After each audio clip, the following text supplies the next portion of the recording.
السلام عليكم ورحمة الله وبركاته. الحمد لله والصلاة والسلام على رسول الله وعلى آله وأصحابه أجمعين أما بعد اتقوا الله عباد الله. മഹാനായ അബൂ ഹുറൈറ റളിയല്ലാഹു തആല അൻഹു ഉദ്ധരിക്കുന്ന ഹദീസിൽ റസൂലുള്ളാഹി സ്വല്ലല്ലാഹു അലൈഹി വസല്ലം അവിടുന്ന് പറഞ്ഞു, ലാ ഹസദ ഇല്ലാ ഫി ഇസ്നതൈൻ, രണ്ടാളുകളുടെ വിഷയത്തിലല്ലാതെ അസൂയ വെക്കാൻ പാടില്ല എന്ന്. നമുക്കറിയാം, അസൂയ എന്ന് പറയുന്നത് ദീനുൽ ഇസ്ലാമിൽ ഹറാമായ, അതൊരിക്കലും ഒരു വിശ്വാസിയുടെ ഹൃദയത്തിൽ ഉണ്ടാകാൻ പാടില്ലാത്ത ഒരു വിശേഷണമാണ്. ഹസദ് എന്ന് പറഞ്ഞു കഴിഞ്ഞാൽ തൻ്റെ സഹോദരന് ഉണ്ടായിട്ടുള്ള എന്തെല്ലാം നിഅമത്തുകളുണ്ടോ ആ നിഅമത്തുകൾ നീങ്ങിക്കാണണമെന്ന് നമ്മുടെ മനസ്സിൻ്റെ തേട്ടം, നമ്മുടെ മനസ്സിൻ്റെ ആഗ്രഹത്തിനാണ് എന്ത് പറയുക, അസൂയ എന്ന് പറയുക. ആ തരത്തിലുള്ളതല്ല ഇവിടെ എന്ത് ചെയ്യുന്നത്, ഉദ്ദേശിക്കുന്നത്. റസൂലുള്ളാഹി സ്വല്ലല്ലാഹു അലൈഹി വസല്ലം പറയാണ്, ലാ ഹസദ ഇല്ലാ ഫീ ഇസ്നതൈൻ, രണ്ടാളുകളുടെ വിഷയത്തിലല്ലാതെ അസൂയയില്ല. ഇവിടുത്തെ അസൂയ കൊണ്ട് ഉദ്ദേശിക്കുന്നത് ആ നിഅമത്ത് എനിക്കും കൂടെ ഉണ്ടാകണമെന്ന് ആഗ്രഹിക്കുക എന്നുള്ളതാണ്. എന്നിട്ട് റസൂലുള്ളാഹി സ്വല്ലല്ലാഹു അലൈഹി വസല്ലം പറഞ്ഞു, റജുലുൻ അല്ലമഹുല്ലാഹു അൽ ഖുർആന ഫഹുവ യത്ലൂഹു ആനാ അൽ-ലൈലി വആനാ അൻ-നഹാർ ഫസമിഅഹു ജാറുൻ ലഹു ഫഖാല ലൈതനി ഊതീതു മിസ്ല മാ ഊതിയ ഫുലാനുൻ ഫഅമിൽതു മിസ്ല മാ യഅമൽ. റസൂലുള്ളാഹി സ്വല്ലല്ലാഹു അലൈഹി വസല്ലം പറഞ്ഞു, റജുലുൻ അല്ലമഹുല്ലാഹുൽ ഖുർആൻ, അള്ളാഹു ഒരു വ്യക്തിക്ക് എന്ത് ചെയ്തു, ഖുർആൻ പഠിപ്പിച്ചു കൊടുത്തു. ഖുർആനിൻ്റെ പാരായണം ആയിക്കോട്ടെ, അതുപോലെ തന്നെ അതിൻ്റെ വിശദീകരണം ആയിക്കൊള്ളട്ടെ, അതിൻ്റെ അർത്ഥങ്ങളായിക്കൊള്ളട്ടെ, ഏത് രൂപത്തിലാണെങ്കിലും അള്ളാഹു സുബ്ഹാനഹു വ തആല വിശുദ്ധ ഖുർആൻ ഒരു മനുഷ്യനെ പഠിപ്പിച്ചു കൊടുത്തു. ഫഹുവ യത്ലൂഹു ആനാ അൽ-ലൈലി വആനാ അൻ-നഹാർ, അവൻ രാവിലെയും പകലിലും ഒക്കെ ആയിക്കൊണ്ട് അവന് കിട്ടുന്ന സമയങ്ങളിലൊക്കെ എന്ത് ചെയ്യും, അവൻ സുദീർഘമായി വിശുദ്ധ ഖുർആൻ പാരായണം ചെയ്യുന്നു.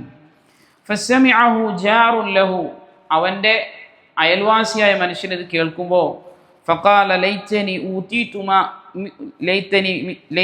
ഊതീതു മിസ്ല മാ ഊതിയ ഫുലാനുൻ, ഇന്ന ആൾക്കൊക്കെ കിട്ടിയത് എനിക്കും കൂടെ കിട്ടിയിരുന്നുവെങ്കിൽ ഫഅമിൽതു മിസ്ല മാ യഅമലു, അവൻ ചെയ്യുന്ന പോലെ എനിക്കും ചെയ്യാമായിരുന്നു എന്നെന്ത് ചെയ്യുമായിരുന്നു, പറയും. ആ രൂപത്തിൽ ഒരാൾക്ക് എന്ത് ചെയ്യുക, അള്ളാഹു ഖുർആൻ പഠിപ്പിച്ച് അയാളത് ജീവിതത്തിൽ പ്രാവർത്തികമാക്കി നടക്കുന്ന ഒരു മനുഷ്യനെ കാണുമ്പോൾ നമുക്ക് സ്വാഭാവികമായും വിചാരിക്കാം, ആ നിഅമത്ത് അള്ളാഹു സുബ്ഹാനഹു വ തആല എനിക്കും കൂടെ നൽകിയിരുന്നെങ്കിൽ എന്ന്.